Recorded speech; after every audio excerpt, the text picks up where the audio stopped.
Hello everyone, and welcome to Goodness Talk Football. Welcome to a brand new video, and I hope all of you are doing okay today. This is the preview for the game Crystal Palace vs Chelsea at Selhurst Park in Friday's pre-match press conference. This is what Chelsea's coach Liam Rosenior has to say.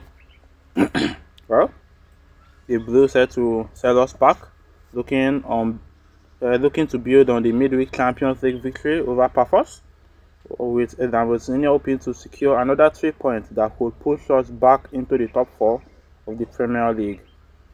Palmer missed the win over Paphos, with Liam Rosenior saying he felt some tightness in his thigh, while Gittins and Estevao were both used from the bench, having previously been unwell.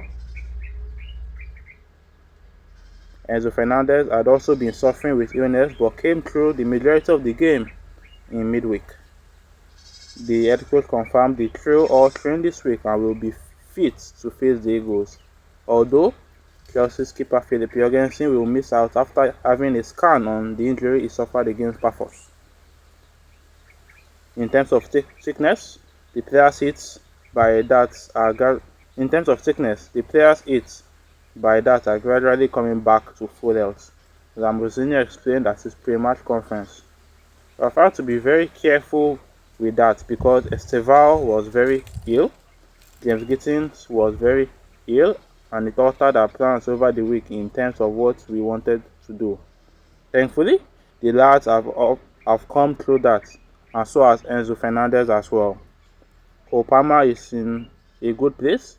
He joined in training today, which is really positive, and we will assess his reaction to training after the session. Chelsea's goalkeeper Philip Jorgensen has had the scan, and it was actually quite positive and not as bad as we first feared. He won't be available for Palace this weekend, but he could potentially be okay for Napoli. Other than that, all is good. Then Rossini also confirmed that Dario Esugo is set for a spell on the sidelines after picking up an unfortunate injury in training recently, but said that Romeo Lavia is progressing well in his recovery from injury.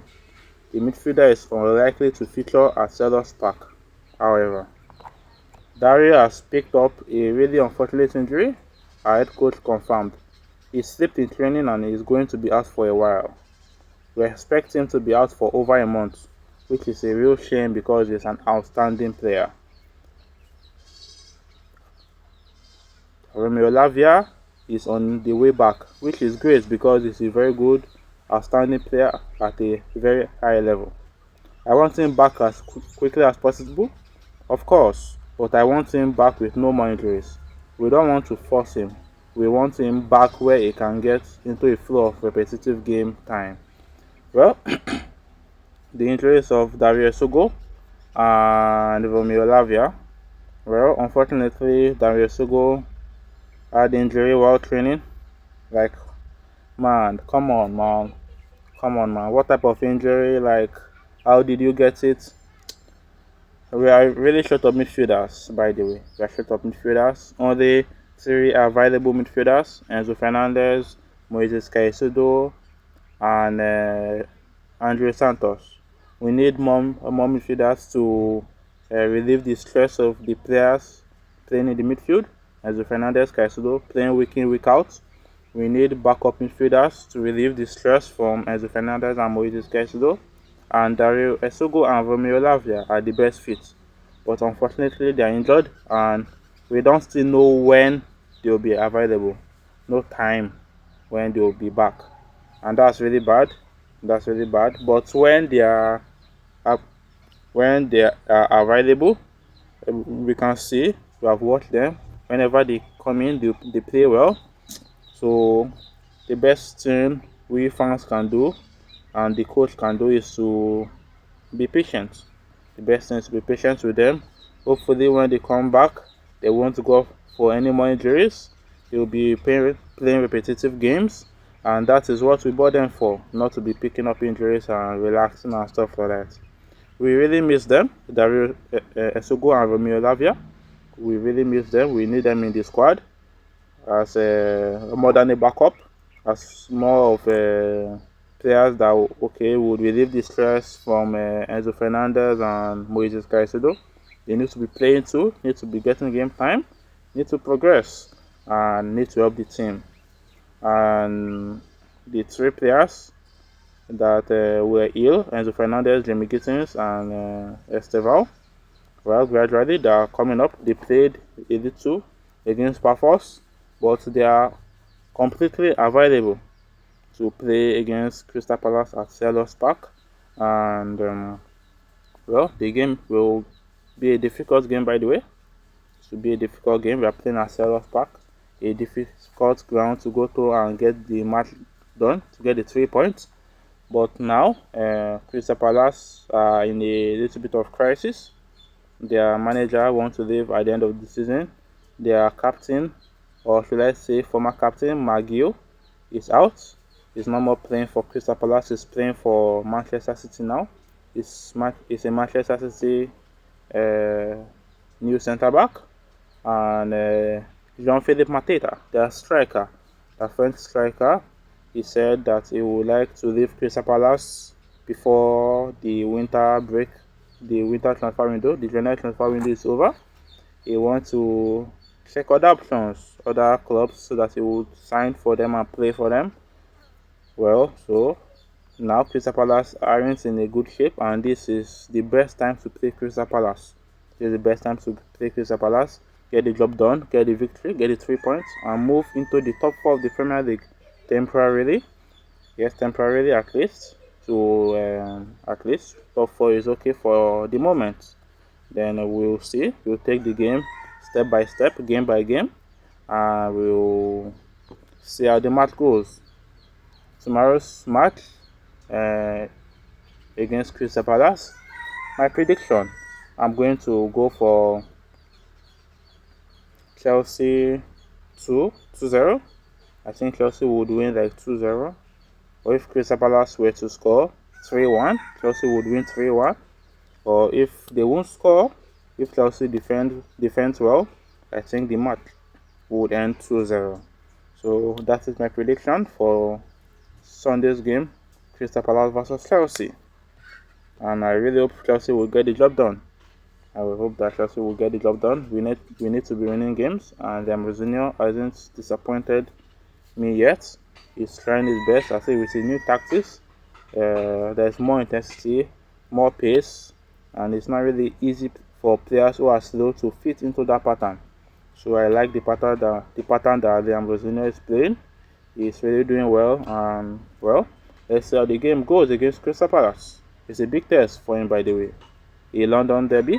He won his first London derby against Brentford. He got the job done, got the 3 points, defeated Brentford 2-0. Now Crystal Palace, another London derby. It won't be easy, but I'm quite confident that Mourinho will perform his magic and get the job done, get the 3 points, and get the victory. So before I end this video, there were rumors about Cole Palmer wanting to leave Chelsea, maybe at the end of the season. He says, I don't know if, well, it's a rumor. Cole Palmer missing Manchester. He wants to go back to Manchester United, his boyhood club. But this is what Mourinho has to say on that. He said that I've had multiple conversations with Cole. He seems and is very happy to be here. It's a huge part of our plans in the long term.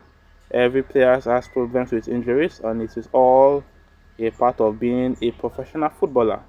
Yes, it is part of being a professional footballer with injuries and stuff like that. But he says finally that Palmer's feeling is in a good place. So well, let's see. Let's see if at the end of this season the rumor might be true. But well, Cole Palmer going to Manchester United. Well, if it were to be true, I felt that okay, Chelsea is more of a better club than Manchester United based on performances, and Chelsea is likely to win trophies than Manchester United. It might not be the Premier League or the Champions League, but I think we are more certain of winning a trophy than Manchester United and finishing in a better position than Manchester United. I don't know why, if that rumor is to be true, I don't see why Cole Palmer would want to go to Manchester United. I don't see a reason. Based on performances, Chelsea are better, and there's hope of Chelsea winning trophies, finishing in a better position than Manchester United. Well, I hope it is a rumor. And it won't come true because Cole Palmer has a contract running down to 2033. So, well, if they were to buy him, I'm sure Chelsea would sell him for a really big amount of money. If Chelsea were to sell him, it won't be less than £150 million if Chelsea were to sell him. Yes, and if Man United has that kind of money to splash to buy Cole Palmer 150 million, well, Chelsea would sell him. It's a really big money, by the way.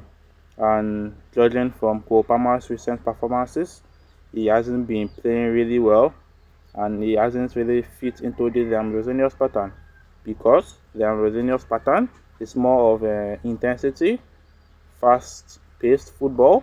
So it will be difficult for a player of Cole Palmer who isn't really fast and who isn't strong. So I don't know. To me, Cole Palmer hasn't fit into this Liam Rosenior's pattern. But well, we'll give him time. But in terms of pace, I don't think Cole Palmer can increase his pace now. But well, I do love Cole Palmer, by the way. I do love Cole Palmer. I wish him to stay. If it's the injuries that is preventing him from playing well, yes, injuries can come and stuff like that. But be patient, man. Be patient. Going to Manchester United won't help the problems they are facing. Instead, it would even increase the problems, because Manchester United, I don't see them overtaking Chelsea, ending above Chelsea at the end of the season, or winning trophies now currently. So, well, it's in your hands, Cole Palmer and Chelsea. That now that Chelsea is more of a profit-earning club, Chelsea might sell Cole Palmer if the offers were really, really good, like 150 million and upwards. Chelsea might sell Cole Palmer. But well, let's see how it goes. Thank you very much, guys, for watching this video. I really do appreciate. Hit the subscribe button, hit the notification bell to get notified on more videos I'll be uploading on my YouTube channel. Thanks very much, guys, once again, and have a good time.